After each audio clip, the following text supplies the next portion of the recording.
जवानों, क्या हालचाल है आप लोगों के। कुछ डाउट्स आपके ले रहा हूँ।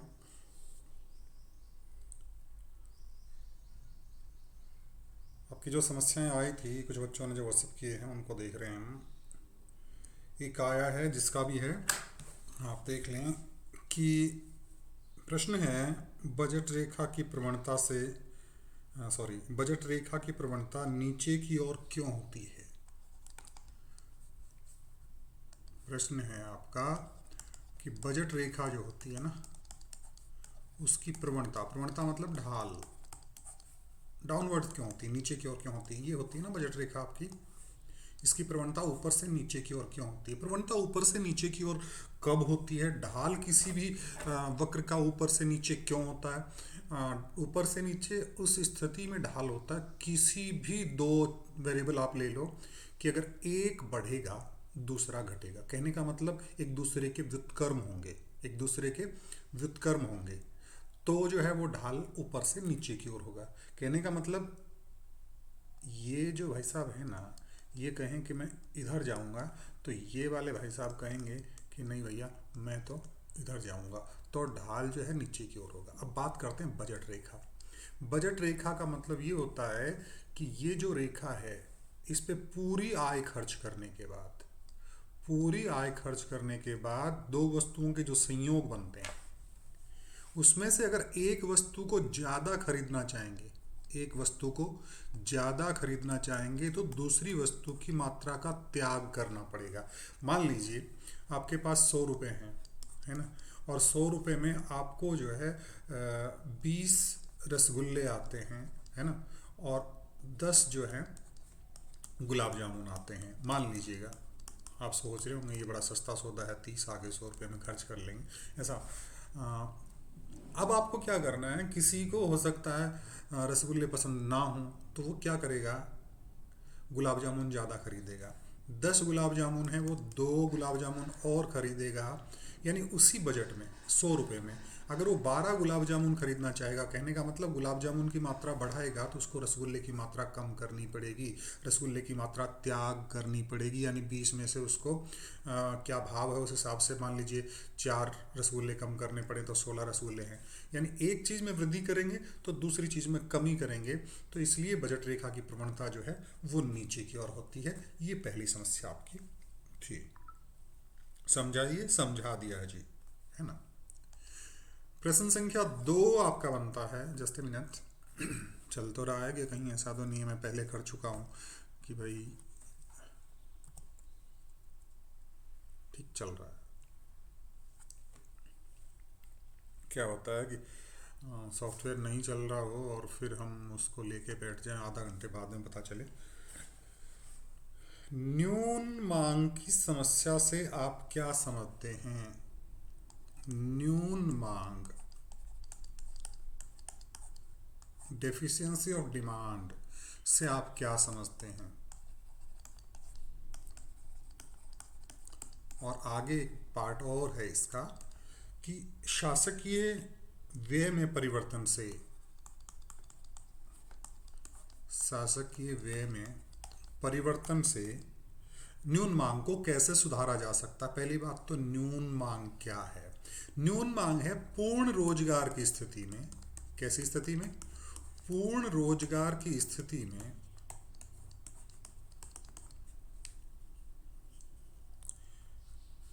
मांग कम हो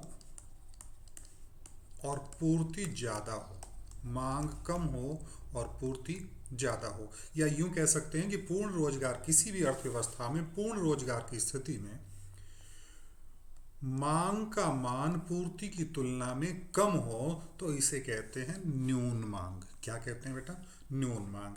आगे इसमें प्रश्न है शासकीय व्यय से, पार्ट में आगे दिया है शासकीय व्यय में परिवर्तन से इसे कैसे सुधारा जा सकता है।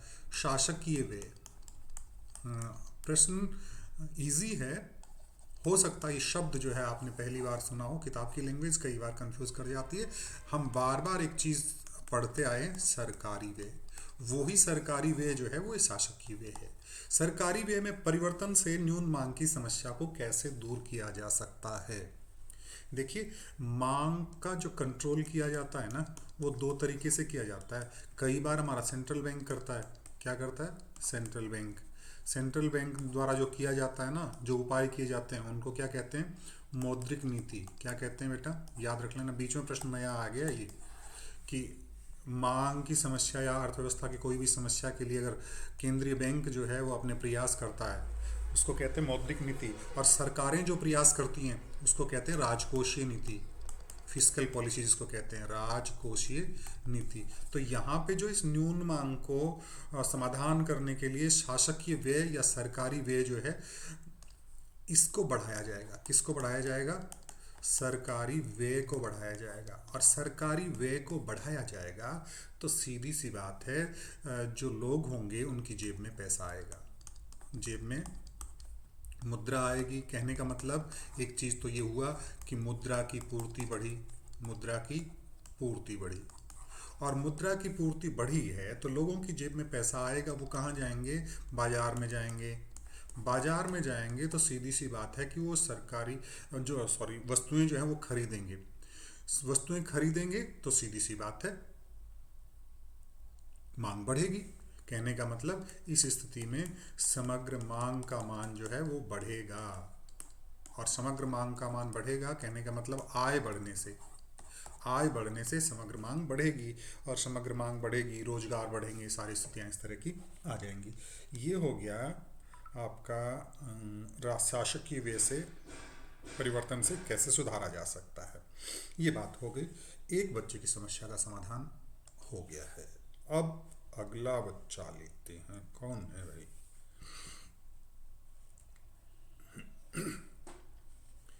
ये बहन जी पूछ रही हैं, बाजार पूर्ति वक्र क्या है? बाजार पूर्ति वक्र बेटा, बाजार पूर्ति वक्र पूर्ति वक्र का बड़ा भाग है। ताऊ है पूर्ति वक्र को। पूर्ति वक्र का बड़ा भाग, पूर्ति वक्र आप जानते हैं, व्यक्तिगत पूर्ति वक्र जो है, किसी एक फर्म का पूर्ति वक्र जो है वो एक से ज़्यादा विभिन्न फर्में जो है मार्केट में होती हैं। एक फर्म एक, फर्म दो, फर्म तीन, चार, पाँच, इन सारी फर्मों के पूर्ति वक्रों का योग कर दें या इनकी पूर्तियों का योग कर दें और उससे जो वक्र हमको प्राप्त होगा वो है हमारा बाजार पूर्ति वक्र। बाजार पूर्ति वक्र। और बाजार पूर्ति वक्र में हमने इस तरह से समझाया था कि मान लीजिए एक फर्म की जो सप्लाई है वो इस तरह से दे रखी है कि इससे कंफ्यूज आप हो रहे होंगे कि ये जीरो और इस तरह से क्या लिखा है। मैं बताता हूँ, अभी आपकी किताब में मैंने ये लिखवाया, किसी बच्चे ने भेजा है मुझे। और P-10 किस कंडीशन में? अगर P का minus P is greater than equal to 10। इसका मतलब क्या है? इसका मतलब ये है कि किसी भी फर्म की जो है S1 जो है पूर्ति है पहली फर्म की, वो जीरो होगी कब? अगर P का मान, कीमत का मान 10 से कम है या 10 है। नहीं, ये नहीं होगा। एक मिनट, देखिए मैं इसलिए कह रहा हूँ, इसमें भी हमने इक्वल टू का साइन लगा दिया, इसमें भी लगा दिया।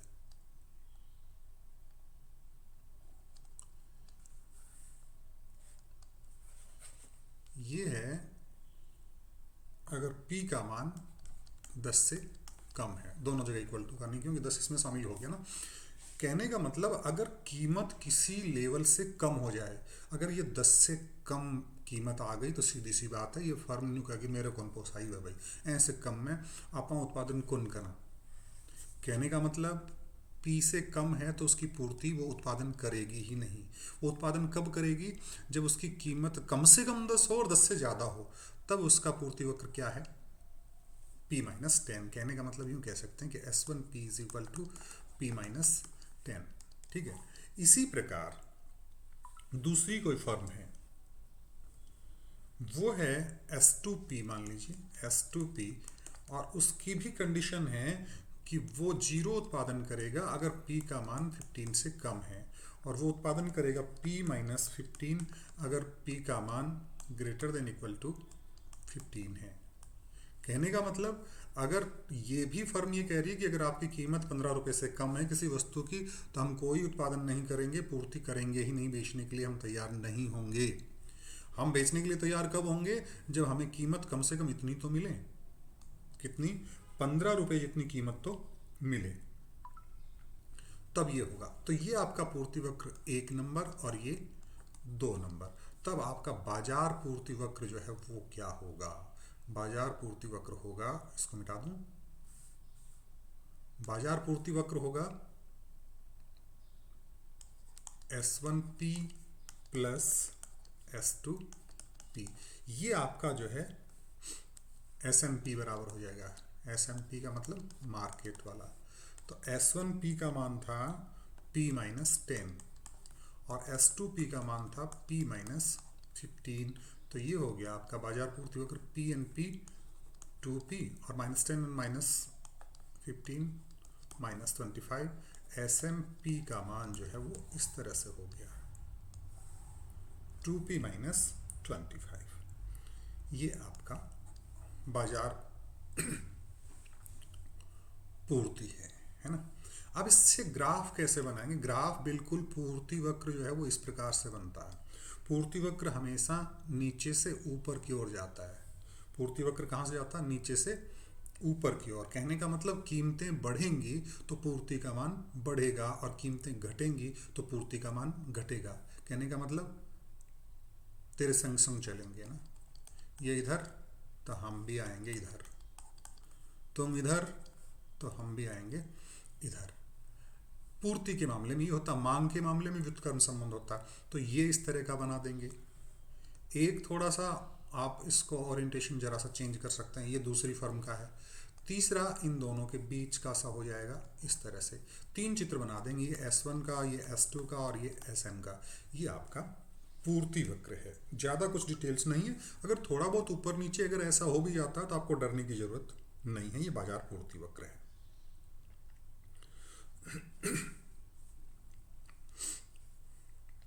अगला प्रश्न है,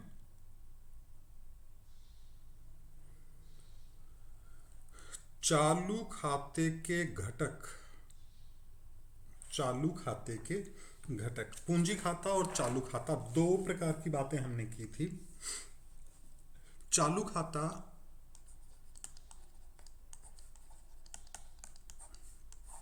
वह खाता है जिसमें वस्तु और सेवाओं के इंपोर्ट एक्सपोर्ट, एक तो आयात एवं निर्यात, किसके? वस्तु और सेवाओं के आयात और निर्यात, और एक पक्षीय हस्तांतरण। एक पक्षीय हस्तांतरण, एक पक्षीय हस्तांतरण, ये चीजें जो हैं आपके चालू खाते में होती हैं। एक पक्षीय हस्तांतरण, भुगतान का मतलब जानते हैं ना, जिनके बदले में कुछ देने की जरूरत नहीं है। किसी को हमने मान लीजिए किसी देश को कुछ डोनेट कर दिया है ना, डोनेशन वगैरह जो है, आर्थिक सहायता वगैरह जो है, इस तरह की एक पक्षीय हस्तांतरण है। तो ये सारी चीजें चालू खाते में शामिल होती हैं। आयात निर्यात और एक पक्षीय हस्तांतरण जो है वो शामिल होती हैं। आपको मैंने इस तरह से लिखवाया होगा, आयात और निर्यात कैसे? वस्तुओं के आयात और निर्यात जो हैं वो आगे आपके दृश्य मदें। कैसी मदें?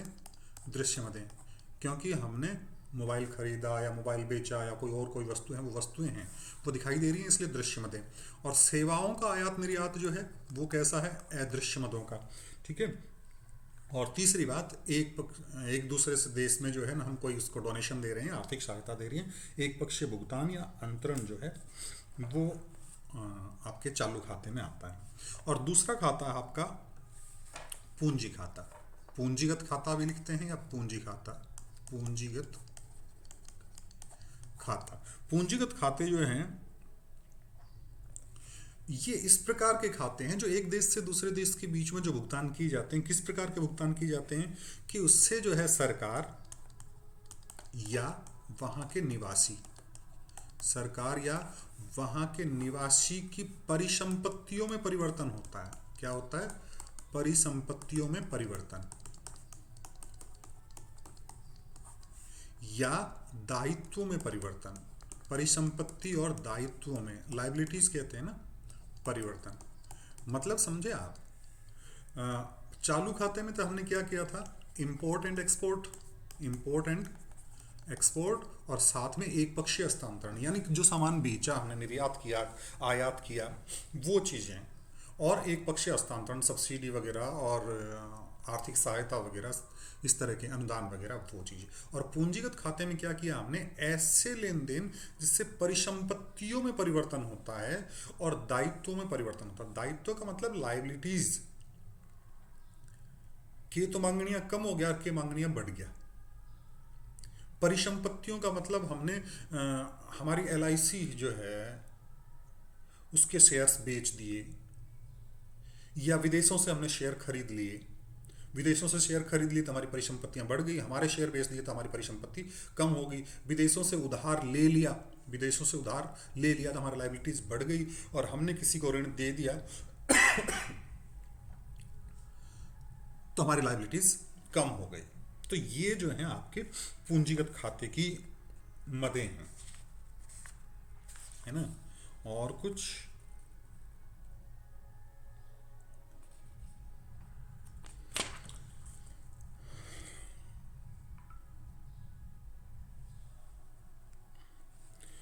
एक बताया था इस प्रश्न में हमने, चालू खाता और पूंजीगत खाते में अंतर, इसमें डिफरेंस बिटवीन आपका जो current account and capital account जो है, करंट अकाउंट जिसको चालू खाता कहते हैं, और इधर जो है आपका कैपिटल अकाउंट जिसको हम पूंजी खाता कहते हैं। इसमें पहली बात तो करंट अकाउंट जो है वो आपका प्रवाह की अवधारणा है। कैसी अवधारणा है? प्रवाह की अवधारणा है। और ये प्रवाह की अवधारणा है तो ये किसकी अवधारणा होगी? स्टॉक की अवधारणा होगी। किसकी अवधारणा होगी? स्टॉक की। और दूसरी बात लिख देंगे जो उसकी डेफिनेशन में हमने लिखी थी, इसमें क्या है कि आयात और निर्यात किसके? दृश्य और अदृश्य दोनों के, आयात और निर्यात, और साथ में क्या आ जाएगा? आपके एक पक्षीय हस्तांतरण। और इसमें क्या आ जाएगा? इसके अंदर विदेशों और विदेशों से लिए गए ऋण वगैरह जो है वो, या परिसंपत्तियों में परिवर्तन होता है। और एक तीसरी चीज इसमें है कि आय के वर्तमान स्तर में परिवर्तन लाते हैं। आय के वर्तमान स्तर में परिवर्तन लाते हैं, और ये जो है केवल पूंजीगत स्टॉक जो है उसमें परिवर्तन लाते हैं, वर्तमान स्तर में परिवर्तन नहीं लाते। पूंजीगत स्टॉक में, पहले ही कह दिया था हमने स्टॉक की अवधारणा है, तो पूंजीगत स्टॉक में परिवर्तन लाते हैं, वर्तमान आय पे कोई फर्क नहीं पड़ता है। तो ये हो गया आपका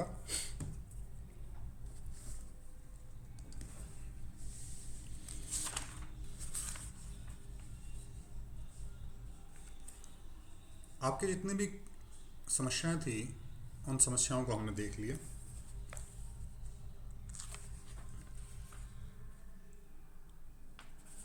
अब जो है हम कुछ एक प्रश्न देखेंगे।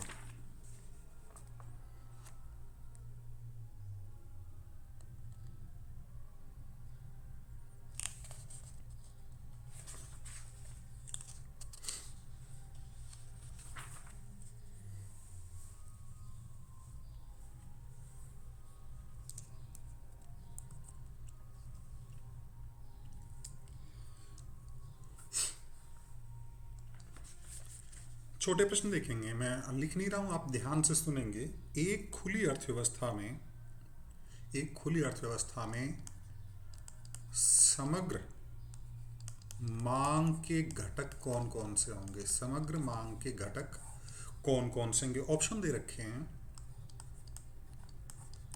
निजी उपभोग व्यय, दूसरा ऑप्शन दे रखा है निजी निवेश व्यय, तीसरा ऑप्शन दे रखा है सरकारी व्यय प्लस उपभोग व्यय, और चौथा ऑप्शन आपका दे रखा है निजी उपभोग व्यय प्लस निजी निवेश व्यय प्लस सरकारी व्यय और प्लस शुद्ध निर्यात। कौन सा ऑप्शन सही रहेगा? ये तो होता ही है, ये भी होता है, ये भी होता है। देखिए निजी उपभोग व्यय सी लिखा था, निवेश व्यय आई लिखा था, सरकारी व्यय जी लिखा था, और ये एक्स माइनस एम। कहने का मतलब चौथा ऑप्शन आपका सही है। समग्र पूर्ति के घटक कौन कौन से हैं? समग्र पूर्ति के घटक, समग्र पूर्ति के घटक में पहला ऑप्शन इसने दे रखा उपभोग, और दूसरा ऑप्शन दे रखा है बचत, और तीसरा ऑप्शन दे रखा है ए और बी दोनों, और चौथा ऑप्शन दे रखा है इनमें से कोई नहीं। तो सीधा है ए और बी दोनों ऑप्शन इसका सही रहेगा।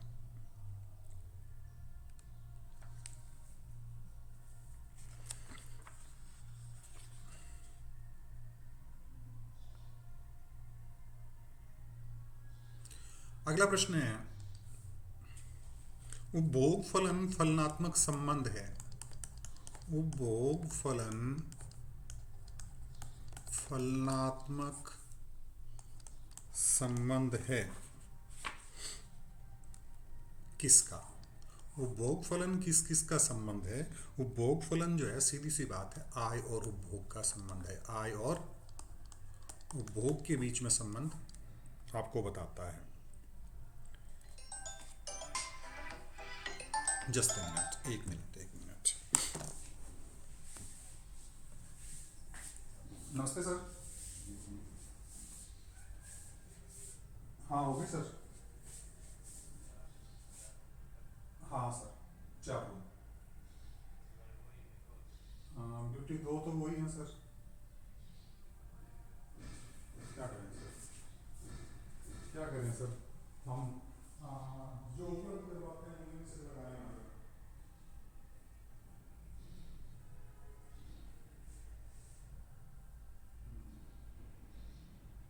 तो सुरेंद्र जी शुरू करा मैडम, आप तीन स्टाफ हैं ना।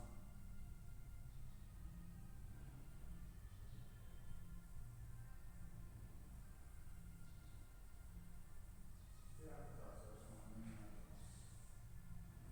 क्योंकि इस बात को लेकर पिछले बार जो नरेश जी सर थे उनका इश्यू बनाया भी,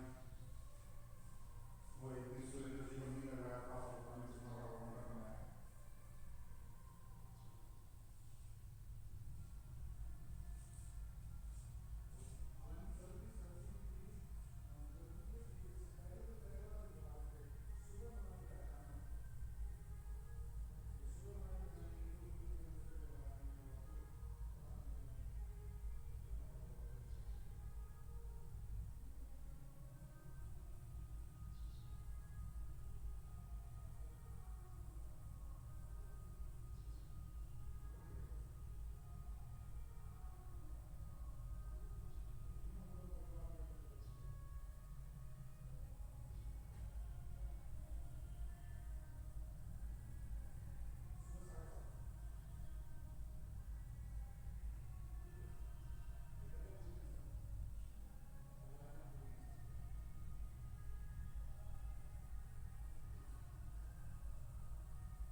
लो भाई, आ गए हम।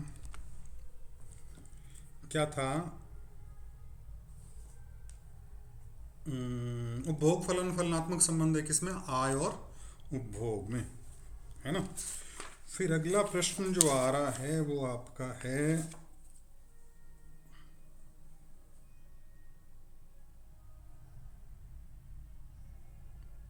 उपभोग प्रवृत्ति का अर्थ है। उपभोग प्रवृत्ति थोड़ा सा आपकी लैंग्वेज से अलग है।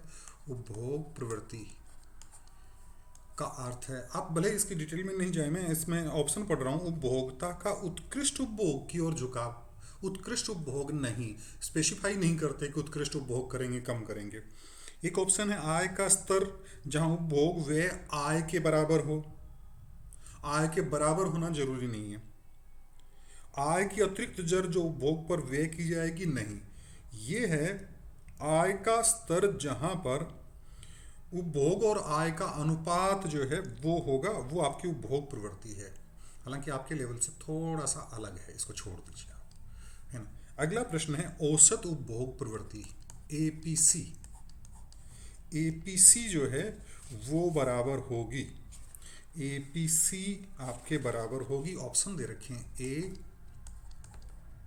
सी बटा वाई, ऑप्शन बी दे रखे हैं डेल्टा सी बटा डेल्टा वाई, ऑप्शन सी आपका दिया है डेल्टा वाई बटा डेल्टा सी, और ऑप्शन डी दिया है वाई बटा सी। ध्यान रखिएगा उपभोग की औसत प्रवृत्ति जो है वो क्या होती है, ये वाली होती है सी बटा वाई। हो सकता है आपको टी सी बटा वाई लिखवाया हो, एक ही बात है, टोटल कंजप्शन या कंजप्शन। ये तो है उपभोग की सीमांत प्रवृत्ति, क्या लिखते हैं इसको, एमपीसी, और ये दोनों ऑप्शन तो किसी के भी नहीं है, गलत है बिल्कुल।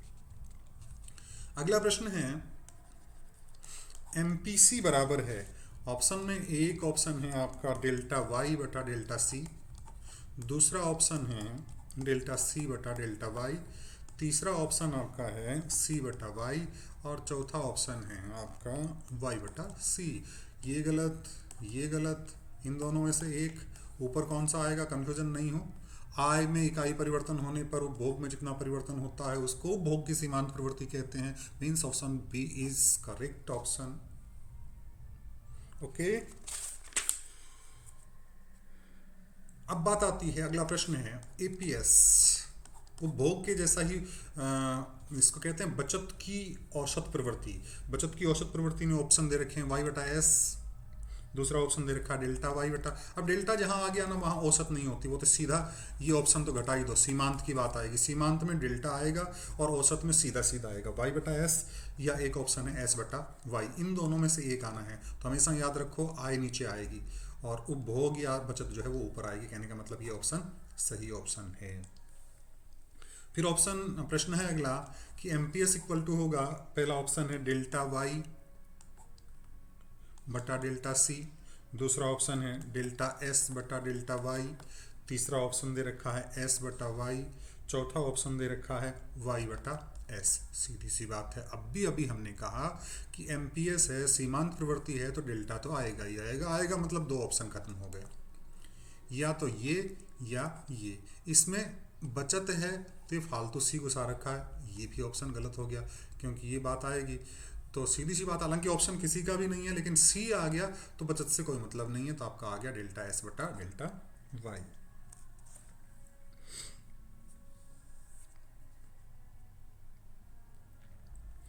एक क्वेश्चन है निम्नलिखित में से कौन सा सही है।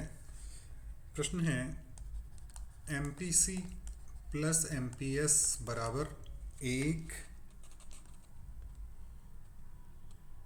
पहला ऑप्शन ए, दूसरा जो है 1 माइनस एमपीसी बराबर एमपीएस, तीसरा ऑप्शन है 1 माइनस एमपीएस बराबर एमपीसी, और चौथा ऑप्शन है आपका ये सी और ये डी ऑप्शन, उपरोक्त सभी। जल्दबाजी ना करें बेटा, सोच समझ के करें कि आपने ये पढ़ा है कि उपभोग की सीमांत प्रवृत्ति और बचत की सीमांत प्रवृत्ति जो है उसका जोड़ हमेशा कितना होता है, 1 होता है। अब इसको देखिए, इस एमपीएस को उधर ले जाए तो माइनस में चला जाएगा, 1 माइनस एमपीएस बराबर क्या रह जाएगा, एमपीसी, ये वाला ऑप्शन बराबर एमपीएस। हाँ, इसको इधर ले गए तो ये वाला आ गया, इसको उधर ले गए तो ये वाला आ गया, इसका मतलब ये भी सही, ये भी सही, एंड आंसर क्या आएगा, उपरोक्त सभी। अगला प्रश्न है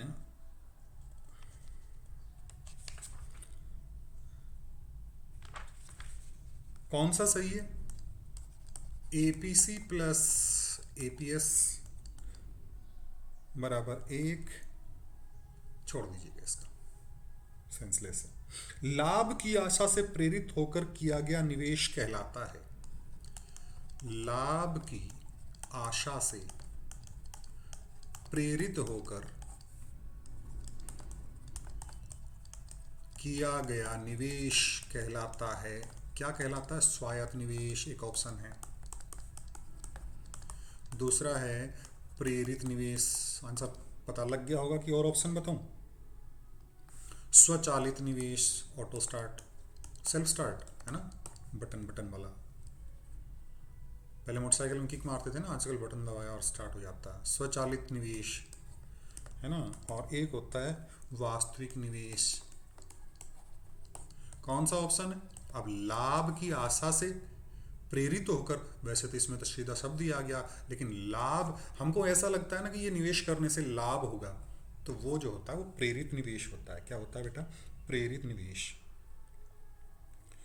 और अगला जो प्रश्न है आपका वो है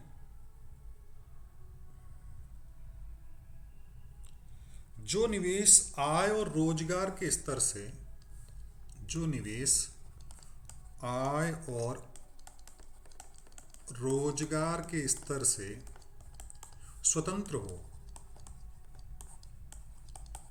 उसे क्या कहते हैं? ऑप्शन है आपका स्वचालित निवेश, ऑप्शन बी है आपका शुद्ध निवेश, ऑप्शन सी है आपका प्रेरित निवेश, और ऑप्शन डी है आपका वास्तविक निवेश। कन्फ्यूजन थोड़ा बहुत आपको लगता होगा कि सर ने तो कुछ और ही बताया था, तो आप ध्यान रखें, जो स्वायत्त निवेश बताया था वो स्वचालित निवेश है। स्वचालित के बजाय यहाँ पे स्वायत्त निवेश होना चाहिए। किताब की लैंग्वेज थोड़ा बहुत इधर उधर हो जाती है, तो स्वायत्त निवेश, इसमें जो आय और रोजगार के स्तर से स्वतंत्र हो वह जो है स्वायत्त निवेश कहलाता है।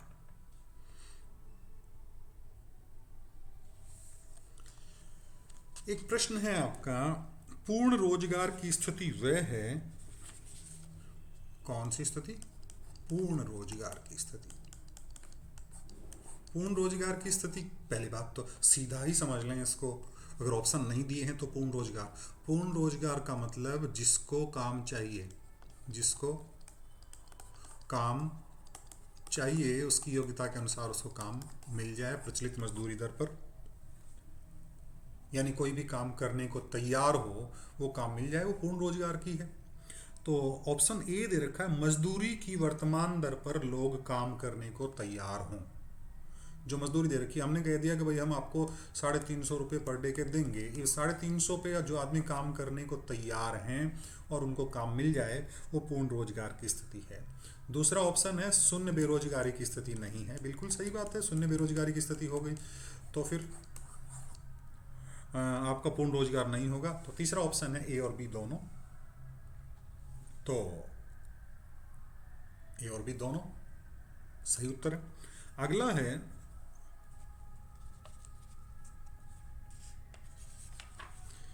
क्वेश्चन नंबर, परंपरावादी रोजगार सिद्धांत। परंपरावादी, क्लासिकल अर्थशास्त्री जो थे ना, परंपरावादी या क्लासिकल इकोनॉमिस्ट जो थे पुराने, एडम स्मिथ के और उसके जस्ट बाद के, परंपरावादी रोजगार सिद्धांत के बारे में कौन सा कथन सही है? एक तो उन्होंने शुरू में कहा था कि हमारी जो अर्थव्यवस्था है वो हमेशा पूर्ण रोजगार की स्थिति में होता है, अर्थव्यवस्था पूर्ण रोजगार की स्थिति में होती है। बाद में किन सायोबो नाटिको फालतू क्यों झूठ बोलो रे, हमेशा कटे पूर्ण रोजगार हमें तो कटे देखी को नहीं। और ये फालतू बात करें, एडम स्मिथ थे, उनके बाद में जो एक दो और आया, तो परंपरावादियों ने तो यही कहा था कि अर्थव्यवस्था में पूर्ण रोजगार की स्थिति होती है। दूसरी बात उन्होंने कही कि अति उत्पादन नहीं होता और न्यून उत्पादन की संभावना भी नहीं होती है, क्योंकि अति उत्पादन हो गया तो पूर्ण रोजगार नहीं होगा, न्यून उत्पादन हो गया तो भी अजीब स्थिति बन जाएगी। इसलिए दूसरा दिया, अर्थव्यवस्था में अति उत्पादन और न्यून उत्पादन की स्थिति नहीं होती है। परंपरावादी अर्थशास्त्रियों ने ये कहा। कीन्स ने हालांकि मना किया, कीन्स ने कहा था कि अधिमांग की स्थिति भी हो जाती है और न्यून मांग की स्थिति भी हो जाती है। तो आपके ऑप्शन दो जो हैं वो दोनों सही हैं।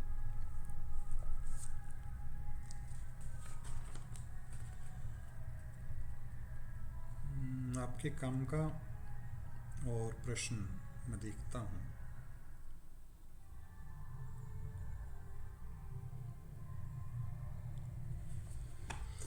कुछ एक ट्रू एंड फॉल्स देखेंगे हम।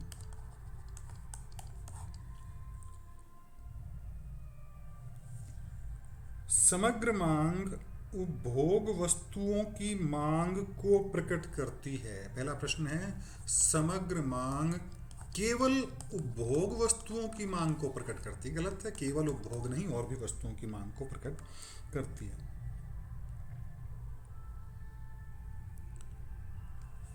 समग्र पूर्ति अनुमानित प्राप्ति को प्रकट करती है, ना कि वास्तविक प्राप्ति को। बिल्कुल एग्जैक्ट बात है। समग्र पूर्ति जो है वो, क्योंकि बजट का जितना भी होता है, अर्थव्यवस्था का जितना भी होता है, वो सारा अनुमानित होता है, एग्जैक्ट नहीं होता है। तो समग्र पूर्ति अनुमानित प्राप्ति को प्रकट करती है, ना कि वास्तविक प्राप्ति को। अगला प्रश्न है खुली अर्थव्यवस्था में समग्र मांग जो होगी, खुली अर्थव्यवस्था में समग्र मांग होगी वो C plus I plus G और प्लस X माइनस M के बराबर होती है। खुली अर्थव्यवस्था में ये होता है। सही है गलत है? सही है, क्योंकि यही बात अगर कहता बंद अर्थव्यवस्था में होता तो बंद अर्थव्यवस्था में ये चीज़ नहीं होती। तो खुली अर्थव्यवस्था में ये समग्र मांग सही है। एक है सीमांत उपभोग प्रवृत्ति MPC और MPS का जोड़ जो है वो 1 के बराबर होता है। सही कि गलत? बिल्कुल सही। प्रश्न संख्या नेक्स्ट है, इसका सीमांत उपभोग प्रवृत्ति का अर्थ है, सीमांत उपभोग प्रवृत्ति MPC का अर्थ है आय के स्तर पर कुल उपभोग और कुल आय का अनुपात, कुल उपभोग और कुल आय का अनुपात इसके बराबर। सही है? नहीं। क्यों? डेल्टा C बटा डेल्टा। कौन सा पड़ोस में डीजे बाज रहे भाई, है ना? आवाज आ रही होगी, बंद हो गया मेरे बोलते ही।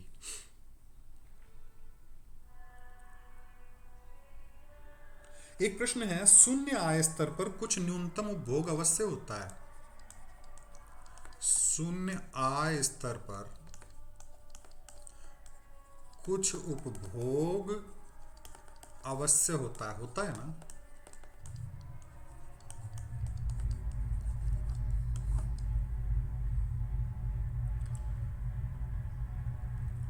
आपको बताया था कि आय का स्तर 0 होने पर भी, देखा होगा ना, जब आपने जब भी इस तरह से बताया था कि हमने ये वक्र यहाँ से स्टार्ट होता, तो ये वाला जो था ना, ये स्वायत्त उपभोग कहते हैं। क्या कहते हैं इसको? स्वायत्त उपभोग। आय का स्तर 0 है तो भी कुछ ना कुछ उपभोग अवश्य होता है।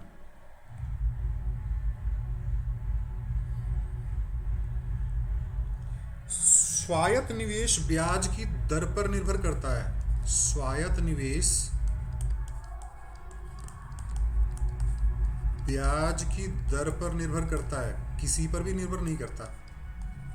गलत है, क्योंकि हमने कहा लाभ कमाने के उद्देश्य से तो होता ही नहीं है, और ब्याज की दर जो है वो एक तरह से लाभ कमाने वाला मैटर होती है। प्रेरित निवेश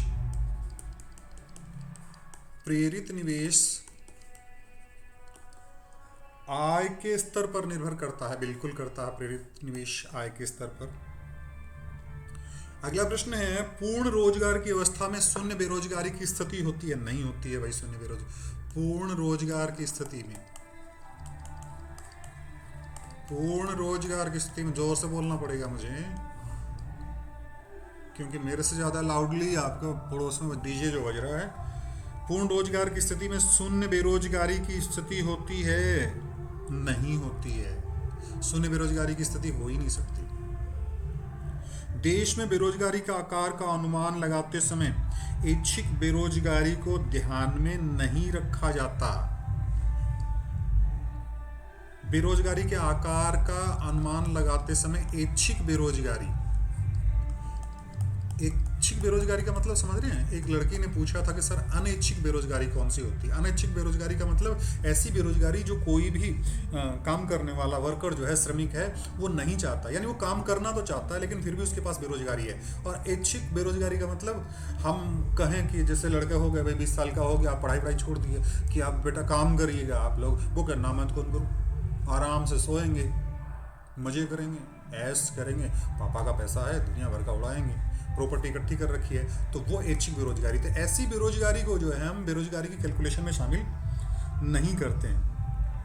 एक प्रश्न है सीमांत उपभोग प्रवृत्ति शून्य से अधिक और 1 से कम होती है। सीमांत उपभोग प्रवृत्ति 0 और 1 के बीच में वेरी करती है। बिल्कुल सही है, 0 और 0 से अधिक होती है और 1 से कम होती है। बस आज के लिए इतना ही, बाद में देखेंगे। आज लेट आया यार, मैं काफ़ी चिड़ा हुआ रुक गया। बेटी की किताब विताब लेनी थी, वो 11th में हो गई ना, इसलिए वहाँ पे फिर आते ही 5:30 बजे यहाँ पे आया हूँ। और भाई 6:30 हो गए यार। मैं आते ही जो है ना लग गया फिर आप लोगों के काम में। कोशिश करूँगा और भी बनाऊँ वीडियो, बाकी आप कर लेंगे, सब अच्छा करेंगे। ठीक है, कर दो बंद। बाय।